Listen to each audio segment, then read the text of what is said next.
समझ सकता, कई बच्चों को करके समझ में आता है, कई बच्चों को देख के समझ में आता है। तो इसको बोलते हैं मल्टी मॉडल लर्निंग।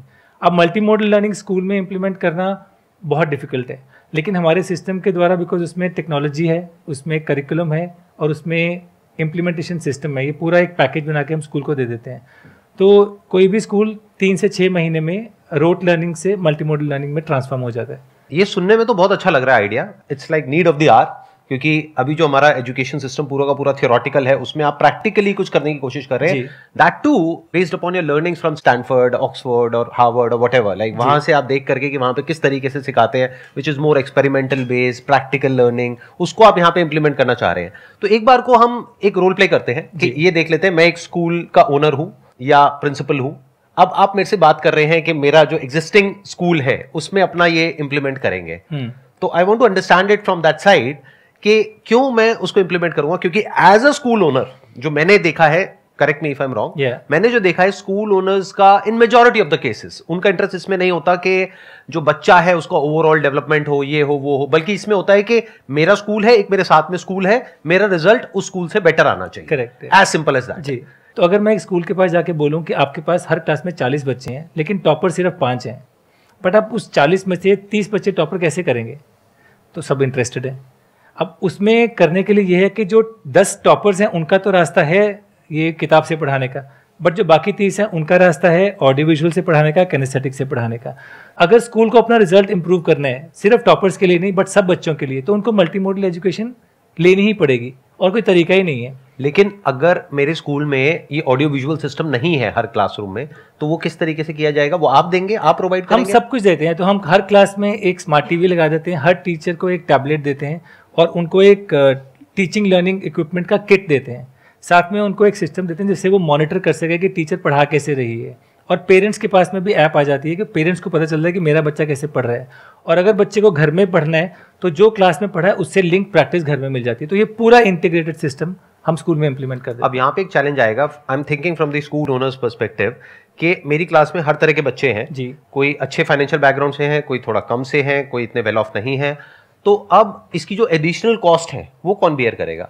एक्चुअली हमने मेरा जो मिशन है वो ये है कि एक्सीलेंट एजुकेशन अफोर्डेबल कैसे की जाए और छोटे शहरों में कैसे लेके जाई जाए। अब आप देखिए, पेरेंट्स 15 से 20 हज़ार छोटे शहरों में एनुअल फीस पे करते हैं और उनकी बुक फी 2000 होती है। मैं उनको बोलता हूँ कि आप 100 रुपये महीना एक्स्ट्रा दे दो इसमें, दैट्स इट। तो बेसिकली 2000 से वो 3500 पहुंच जाता है और उसमें हम सारा कुछ प्रोवाइड करते हैं। तो इसीलिए ये हम इतना रैपिडली प्रोग्रेस कर पा रहे हैं। आप कह रहे हैं 100 रुपये महीना? 100 रुपये महीना, 200 रुपये आप बुक्स का ऑलरेडी दे रहे हो, हाँ। उसमें आप 100 रुपये महीना ऐड कर दीजिए तो कितना हो गया? 3200। इसमें हाँ। मैं आपको क्लासरूम आपकी ट्रांसफॉर्म कर दूंगा, टीचर कर दूंगा, स्टूडेंट को बुक्स वर्कबुक्स भी दे दूंगा, सारा टीचिंग लर्निंग मटेरियल भी दे दूंगा और ट्रेनिंग भी दे दूंगा। उससे क्या होता है कि टीचर के सडनली स्किल अपग्रेड हो जाता है। अब टीचर अगर अपने तरीके से पढ़ाएगी तो वही किताब खोलेगी, वो बोलेगी अच्छा आप पहला पैराग्राफ पढ़ो, उसको ट्रांसलेट करेगी, आप पढ़ो। ऐसे पढ़ाते थे हमारे स्कूल में, राइट। लेकिन ये लेसन प्लान चेंज कर देता है। लेसन प्लान बोलता है कि अच्छा आप स्टार्ट करो विद शोइंग अ वीडियो, उसको सिर्फ टैप करना है और वीडियो प्ले होता है। देन वो एक्सप्लेन करती है, बिकॉज आधे बच्चों को वीडियो से समझ में आ जाता है, राइट। फिर वो बुक भी डिजिटल उसकी टैबलेट में ही है, वहाँ से समझा देती है थोड़ी चीज़। फिर वो बोलती है अच्छा आप 5 लोग ग्रुप में बन के ना ये चीज़ करो, आप 4 बच्चे ग्रुप में, तो ग्रुप प्रैक्टिस करवा देते हैं। और फिर उसके बाद हर इंडिविजुअल बच्चे के पास जो वर्कशीट है वो करवा देते हैं। तो ये जो ढांचा है, अगर आप किसी भी यूनिवर्सिटी में जाएं, वो बोलते हैं कि teacher led group practice, independent practice, this is the best way to teach.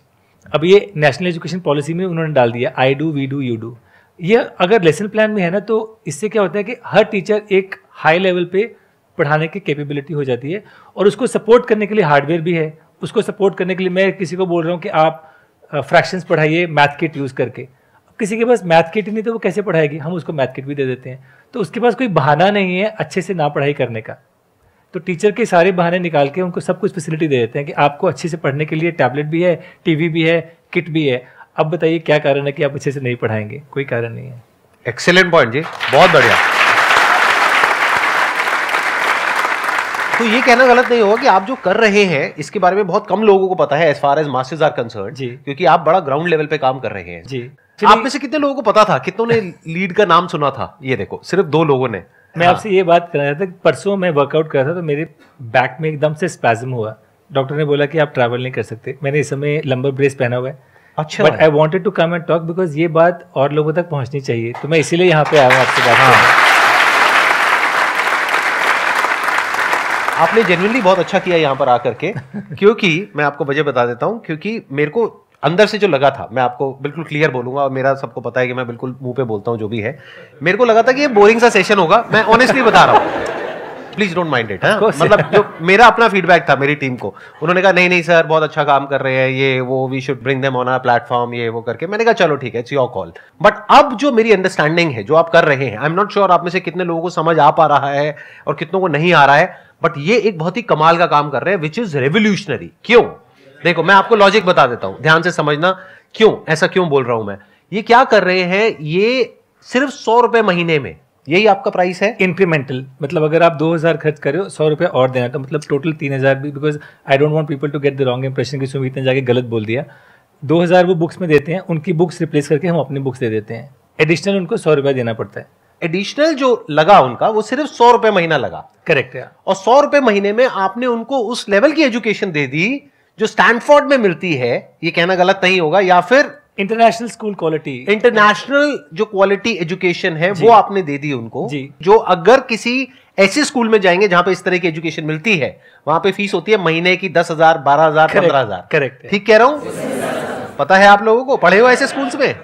कितने पढ़े हैं 10,000 रुपए महीने वाले स्कूल में? हाथों पर करो। देखो एक झूठ बोल रहा है। आप वही काम जो 10,000 रुपए महीने में होता है, वही काम आप कर रहे हैं 100 रुपए महीने में, अगर देखा जाए तो। बिल्कुल ठीक कह रहा हूं मैं? बिल्कुल ठीक है। तो ये काम अपने आप में रेवोल्यूशनरी है एजुकेशन फील्ड में।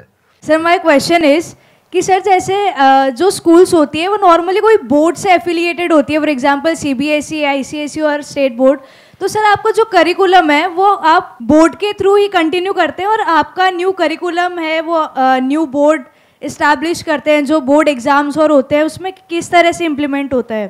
इंडिया में ना ये धारणा है कि बोर्ड एग्जाम जो है वो करिकुलम भी ड्राइव करते हैं। सीबीएसई, आईसीएसई या स्टेट बोर्ड वो सिर्फ जो क्लास 10th का बोर्ड एग्जाम है उस पर फोकस करते हैं।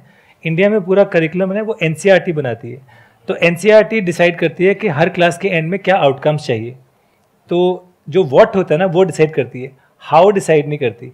लेकिन अगर आपको fractions for example class 5th के एंड तक करने हैं, कैसे पढ़ाए जाएं, उसमें बहुत ज़्यादा इनोवेशन की ज़रूरत है। तो हमारा फोकस ये है कि एक तो एनसीईआरटी के जो आउटकम्स हैं ना वो वर्ल्ड से कंपेयर करें तो उतने हाई नहीं है, थोड़ा हमने उसको इम्प्रूव किया है।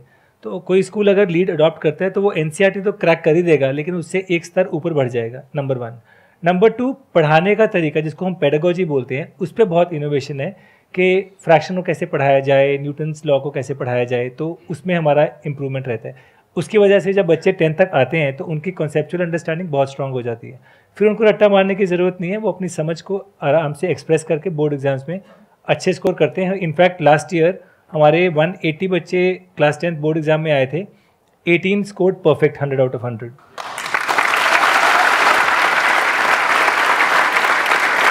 अच्छा मैं यहाँ पर आई एम सॉरी मैं बीच में इंटरप्ट कर रहा हूँ।